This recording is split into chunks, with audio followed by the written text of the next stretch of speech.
বরমশাই বাজার থেকে নিয়ে এসেছিল বড় বড় পাবদা মাছ আর মাছের মাথা। আজ মাছের মাথা দিয়ে এই পুঁই শাক কুমড়ো দিয়ে রান্না করবো, আর পাবদা মাছ কিন্তু সর্ষে বাটা করবো, আর হবে পাট শাক। আজকের মেনু কিন্তু এটাই। তো চলো প্রথম থেকে ভিডিওটা স্টার্ট করি। তো আমি সুস্মিতা, তো আমার চ্যানেলে তোমাদেরকে অনেক অনেক স্বাগত।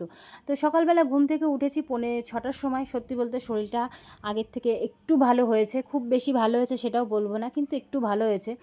কী বলো তো, রাতের ঘুম যদি ঠিক হয় শরীরটা যেন ভালো লাগে, আর ঘুম যদি রাতে ঠিক না হয় তাহলে কিন্তু সকালটা একেবারেই মাটি যায়। এটা আমার না, প্রত্যেকটা মানুষের কিন্তু একই অবস্থা। ঘুম না হলে কিন্তু কোনো কিছুই ভালো লাগে না, যেমনটা আমার মাঝে মধ্যে হয়। তো যাই হোক, এদিকে কিন্তু আমি সকালের কাজটা কাজ বলতে সকালের তো কাজ হয়েই গেছে, আমার শাশুড়ি মা সবই করেছে, কিন্তু আমি আমার ঘরটা গোছাচ্ছি। কি বলো তো, আমার ভোরে উঠতে পারি না বলে মাই কিন্তু সকালবেলার সব কাজগুলো করে ফেলে। হ্যাঁ, কিছু কিছু সময় তোমরা আমাকে দেখতে পারো ভিডিওতে অনেক রকম কাজ করি। হয়তো অনেক সময় তাড়াতাড়ি উঠলে তখন দুজনে একসঙ্গে হয়তো উঠোনটা ঝাড় দিলাম। আর উঠোনটা ঝাড় দেবো কি, তোমাদের ভিডিও তো দেখবে অবশ্যই। আমাদের বাড়িতে মানে প্যান্ডেল হচ্ছে, যার জন্য উঠোন এখন ঝাড় দেওয়া যাচ্ছে না, ওই কোনো রকম একটু ঝাড় দেওয়া। আর বিকাল টাইমে কি বলো তো, রান্নাঘরটা আমরা লেপে রাখি বলে সেরকম সকালে তেমনই কোনো কাজ থাকে না, কিন্তু টুকটাক যেগুলো থাকে সেগুলো মা করে ফেলে, মানে আমার শাশুড়ি মা। যার জন্য কিন্তু আমি তোমাদের সকালে তেমন কাজ দেখাতে পারি না, যে করি না করি। সত্যি কাজ থাকে ঠিকই, কিন্তু সব কিছু কি ভিডিওর মাধ্যমে দেখা যায়, মানে দেখানো হয় না। যে যতটা আমরা সারাদিন কাজ করি 24 ঘন্টা, 24 ঘন্টা বলছি কেন, মানে যেটুকুই কাজ করি না কেন সেটুকু কাজ কিন্তু আমরা ভিডিওর মাধ্যমে তুলে দিতে পারি না। ওই অল্প অল্প যেটুকু আমরা দেখাই সেটুকুই তোমরা আর কি দেখতে পাও। যাই হোক, তোমাদের সঙ্গে তো বলবো, আজ কিন্তু রান্না যেটা করেছিলাম সেটা হচ্ছে পাবদা মাছ। পাবদা মাছগুলো এতটাই ভালো, ডিমওয়ালা পাবদা আর বেশ বড় বড় সাইজ। তো 5 পিস নিয়ে এসছে, যেহেতু সকালবেলা ভাত আছে, জল দেওয়া ভাত, সেটাই খাওয়া হবে। আর এদিকে কিন্তু একবারে দুপুরের আর রাতের রান্নাটা করব, কারণ একবারেই করব। আজ আমি জানি আজ আমার ভীষণ কষ্ট হবে রান্নাঘরে গেলে, কারণ দেরি করে রান্না করব, দুপুরেরটা রাতেরটা। সকাল সকাল রান্না করলেও হবে না, তাহলে ভাতটা নষ্ট হয়ে যাবে রাতেরটা। তার জন্য ভাবলাম যে একটু লেট করেই করি, কষ্ট হোক যা হোক, এক টাইম তো রান্না করা যাবে না। সত্যি বলতে দেখো, রান্না করতে সবাই ভালোবাসে, আমিও ভালোবাসি, কিন্তু ওই সব সময় কি গরমের মধ্যে রান্না করতে ইচ্ছা করে? কি বলো তো, কেউরই ইচ্ছা করে না। সবাই একটু চাই আরাম, একটু সময় কাটানো, তাই না? শুধু আমরা না, প্রত্যেকটা মেয়ে বউ সবাই চায় এই জিনিসটা হোক, তাই না? তো যাই হোক, কিছু করার নেই, যেটুকু যার কাজ তার তো সেটুকু করতেই হবে। তো তেমনি আমারও কিন্তু মোটামুটি দেখো, বলতে বলতে ঘরের কিন্তু ঘরগুলো গোছানোও হয়ে গেছে, ঘরগুলো ঝাড় দিচ্ছি। কি বলো তো, একই রকম ভিডিও তোমাদের সঙ্গে শেয়ার করি, ভাবছিলাম যে একটু অন্যরকম ভিডিও দেবো। কি বলো তো, আমি না নতুন ভিডিও করছি, তো কেমন ভিডিও করব না করব বুঝে পারি না। আমি যেটাই মানে আমার সারাদিনের যে রুটিনটা থাকে তোমাদের সঙ্গে অল্প অল্প দেখানোর চেষ্টা করি, যে হ্যাঁ আমি এটা করি, কিন্তু সব কিছু দেখানো না সম্ভব হয়ে পারে না। ওই ক্যামেরা সেট করে রাখা, আবার সেখান থেকে আসা, কেউ তো ধরে দেয় না, এটা নিজেরই করতে হয়। তো যাই হোক, একটু অসুবিধা হয়। যেটুকু পারি তোমাদের সঙ্গে আমার নিজের লাইফস্টাইলটা দেখাই বা শেয়ার করি, সব কিছুই তোমাদের সঙ্গে শেয়ার করি। তো যাই হোক, এদিকে মা নিয়ে এসেছিলো হচ্ছে পাট শাক, আমাদের মাঠের থেকে পাট বাছাই করছিল, সেখান থেকে নিয়ে এসছে। আর এই পাট শাক খেতে যে কী ভালো লাগে। আজ কিন্তু অনেক কিছুই রান্না হবে। সর্ষে বাটা করব, মানে পাবদা মাছ দিয়ে, আর এদিকে পাট শাক ভাজা করব, আর হচ্ছে কুমড়ো, আলু আর পুঁই শাক দিয়ে হচ্ছে হবে মাছের মাথা দিয়ে একটা ঘন্ট, মানে ঘ্যাট টাইপের হবে। যাই হোক, আর সকালের কাজবাজ সেরে কিন্তু কয়েকটা বাদাম খেয়েছিলাম। কিছুই তো তেমন খাই না, খাওয়া টাওয়া সবই বন্ধ করে দিয়েছি। কি বলো তো, মাঝে মধ্যে খাই, মাঝে মধ্যে খাই না। শরীরটা ভালো নেই বলে কিছুই আর ঠিকমতো খাওয়া হয় না, নিয়মও করা হয় না। তো যাই হোক, কাজবাজ সেরে কিন্তু আমি চলে এসেছি রান্নাঘরে। তো রান্নাঘরে এসে কিন্তু এখন রান্নার সব কিছু গোছাবো, কারণ গোছাতে টাইম লাগবে, যেহেতু অনেক কিছু রান্না করব। আর তোমরা অবশ্যই বলো, তোমরা আজ কী কী রান্না করছো আমার মতো, মানে কী রান্না করছো অবশ্যই কমেন্টে জানিও।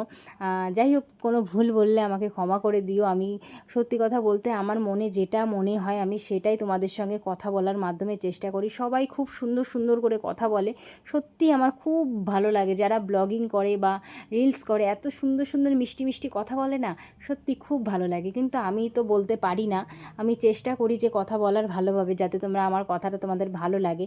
আর এই যে দেখতে পাচ্ছ নাকের ড্রপ, যেটা বলেছিলাম শরীরটা কিছুদিন খারাপ রয়েছে, আর এখনও আছে মোটামুটি, খুব যে ভালো আছে তাও বলবো না। যাই হোক, ওষুধ খাচ্ছি। ওই নাকে নিয়েছিলাম ওই ড্রপটা, 2 নাকেই নিতে হচ্ছে, এত পরিমাণে ঠান্ডা লেগে গেছে কি বলবো। আমার কপালটা এতটাই খারাপ, মানে এই ভালো থাকি এই খারাপ থাকি, আমার কথা, মানে আমার কথা আর কি বলবো তোমাদের সঙ্গে। আমার সময় সব সময় ভালো যায় না, কখন যে ভালো যায় আমি নিজেও জানি না। সপ্তাহখানিক ভালো থাকে, এক সপ্তাহ পরে আবার খারাপ থাকে, এরকম অবস্থা আমার। তো যাই হোক, এদিকে কিন্তু রান্নাঘরে এসে কিন্তু আমি রান্না বসিয়ে দিয়েছি, সব কিছু গুছিয়ে টুছিয়ে নিয়েছি। মাছগুলো দেখতেই পাচ্ছ কত সুন্দর মাছ, একেবারে সুন্দর মাছ। আমার সত্যি বলতে একটা কষ্ট হচ্ছে যে বরমশাই এই গরম গরম রান্না করব সেটা হয়তো ও খেতে পারবে না, ও কাজে গেছে, আস্তে আস্তে প্রায় বেজে যাবে 9টা 10টা রাত। তো বাড়ি এসে ওই ঠান্ডা খাওয়া আর একটা গরম গরম খাওয়ার মধ্যে কিন্তু অনেক পার্থক্য। তো আমি যখন খেয়েছিলাম তোমাদের সঙ্গে বলি, তো আমার তখন ওর কথা বেশ মনে পড়ছিল। কি করব বলো, কিছু করার নেই, কাজের সূত্রে সবারই যাওয়া লাগে, তো কিছু করার থাকে না। আর এদিকে আমি বলছি গরমে আমার কানের অবস্থাও খারাপ, মাথার অবস্থাও খারাপ। কি বলবো, সত্যি ভীষণ গরম লাগছিল রান্না করতে। আমি জানি আজ কষ্ট হবে, কারণ এই গরমের মধ্যে এদিকে মেঘলা ওয়েদার, কিছু করার নেই। আর মাছ কি পরিমাণে ফুটছে কি বলবো, বাপরে বাপ, সে মানে ঢাকা দিয়ে দিয়ে আমি মাছ ভাজা করছি জানো তো।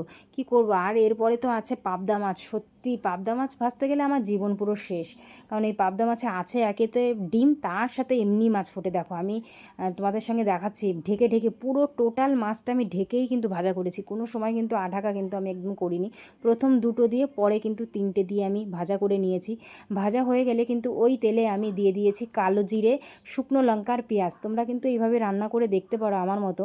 আর পেস্টে আমি দিয়েছিলাম সর্ষে বাটা, কিছুটা পরিমাণ মতো দেবে, আর আদা দেবে 2-3 টুকরো, আর কিন্তু কাঁচা লঙ্কা আর সামান্য জিরে, এইটা পেস্ট করে কিন্তু আমি একটু সামান্য তেলের উপরে দিয়ে কিন্তু হালকা ভাজা করে লবণ হলুদ দিয়ে জল দিয়ে দেবো। এইভাবে তোমরা একবার ট্রাই করে দেখতে পারো এই পাবদা মাছের ঝাল, এত সুন্দর স্বাদ তোমাদের বলে বোঝাতে পারবো না, সত্যি খুব ভালো হয়। এবার আমি সত্যি বলতে আমি রান্না করছি আর শুধু ভাবছি জানো তো, এত সুন্দর মাছ যদি তিতো হয়ে যায়, যদি তিতো হয়ে যায়, এইটা ভেবে ভেবে আমি রান্না করছি জানো তো। তারপরে জলটা কিন্তু, মানে জল বলছি, ঝোলটা যখন একটু জাল হয়ে আসবে তখনই কিন্তু মাছগুলো এক এক করে দিতে হবে। বুঝতেই পারছো ক্যামেরায় আমি জানি না যে কেমন লাগছে দেখতে, সত্যি বলতে 1 বিঘেত করে এক একটা মাছের সাইজ, এত সুন্দর মাছটা কি বলবো। এখন ভালো হয়েছে রান্না, নিজের রান্নার কি বলবো। সত্যি বলতে আমার হাতে এই পাবদা মাছের ঝালটা বেশ, মানে সর্ষে বাটাটা খুব সুন্দর হয়। আমার মা যখন ওই বাড়িতে আমি রান্না করি, তো তখন মা একদিন বলছিল যে খাবে না, বিয়ে বাড়ি যাবে বলছিল, যে ওইখানে মশলাপাতি খেতে হবে, বাড়ির থেকে এইসব খাবে না, কিন্তু একটু খেয়েই বলছিল বেশ ভালোই স্বাদ হয়েছে তোর হাতের রান্নাটা। তো যাই হোক, বেশ ভালো লাগে মায়ের কাছে কমপ্লিমেন্ট। তো এদিকে কিন্তু দেখো আমার মা পাবদার ঝাল হয়ে গেছে, তারপরে বসিয়ে দিয়েছে যে কুমড়ো আলু আর পুঁইশাক দিয়ে ঘ্যাট, যেটা মাছের মাথা দিয়ে করব। এই ঘ্যাটে কিন্তু মাছের মাথা দিলে যে কী স্বাদ হয়। আর সত্যি বলছি অনেক দিন পরেই কিন্তু আমাদের এই মাছ আর এই তরকারি খাওয়া হচ্ছে, যেহেতু কদিন ধরেই কিন্তু মাছ আনার টাইম পায় না আমার বর, যেহেতু কাজে চলে গেলে না বাজার থেকে না ওই মাছ আনা যায় না। আর যে যে কাকুর থেকে আমরা বাড়ির থেকে মাছ নিই, উনি না ওই রুই মাছ আর নয় চিংড়ি মাছ, ছোটো ছোটো, মানে সেইভাবে মাছ আনে না। কী নেবো বলো, মনের মতো মাছ না হলে কিন্তু খেতে ভালো লাগে না। তো আজকে বড়মশাই নিজের ভালো করেই আমাকে ফোন করেছিল যে কী মাছ, আমি নাও যেটা ভালো লাগে। তা বলছে পাবদা মাছ আছে, এটা নেবো। আমি নাও, অনেক দিন এমনিও পাবদা মাছ খাওয়া হয় না, এমনিও মাছ অনেক দিনই খাওয়া হয় না। সত্যি বলতে তোমরা ভিডিওতে দেখেছো ওই ডাল ডিম এটা ওটাই রান্না হচ্ছে, কিন্তু ঠিকঠাক রান্না আমাদের হচ্ছে না। সত্যি কথা বলতে ও কাজে যাওয়ার পর থেকে আমাদের খাওয়া দাওয়ার একটু রান্না অন্যরকম হয়ে গেছে, কারণ বাজারে না গেলে কি আর, বাজার না করলে কি হয় বলো। আগে দেখো ভিডিওতে দেখেছো অবশ্যই যে আমি বাজারে যেতাম, অনেক কিছু রান্নাবান্না করতাম, কিন্তু এখন সেইভাবে কিন্তু হয় না। তো যাই হোক, কিছু করার নেই, যেটা আছে সেটা দিয়েই চলতে হবে। এদিকে কিন্তু আমি তরকারিটা বেশ কষানো হয়ে গেলে মাছের মাথা দিয়ে কিন্তু জলটা দিয়ে ঢেকে রাখবো। আর এই ঘ্যাটটা খেতে আমার আমার খেতে তো ভীষণই ভালো লাগে, তার সাথে আমার বরের হচ্ছে ফেভারিট। এই যে ঘ্যাটটা আমি করলাম সেটা মানে আমি কিভাবে করেছি তোমাদের ছোট্ট একটা বলছি কথা দিয়ে। মানে আমি আমার মতো যেটা করি আর কি, আমি ধরো এই রান্নাটা শিখেছি আমার শাশুড়ির থেকেই। তো তেলে তোমার কিছুটা শুকনো লঙ্কা আর হচ্ছে কিছুটা পাঁচফোড়ন দিয়ে তরকারিটা কিন্তু কষিয়ে নিতে হবে। কষানোর পরে কিন্তু তোমার মাছের মাথা দিয়ে বেশ জল দিয়ে ঢেকে ব্যাস হয়ে গেল। তার সঙ্গে কিন্তু আমি একটু আদা জিরে দিয়েছিলাম, আদা জিরে পেস্ট দিলে একটু বেশ স্বাদটা বেশি ভালো লাগে। এইভাবে কিন্তু সিম্পল আমি রান্না করি। জানি না কে কেমন করো, অবশ্যই জানিও, ভালো হলেও জানিও, খারাপ হলেও জানিও যে কেমন আমি রান্না করেছি।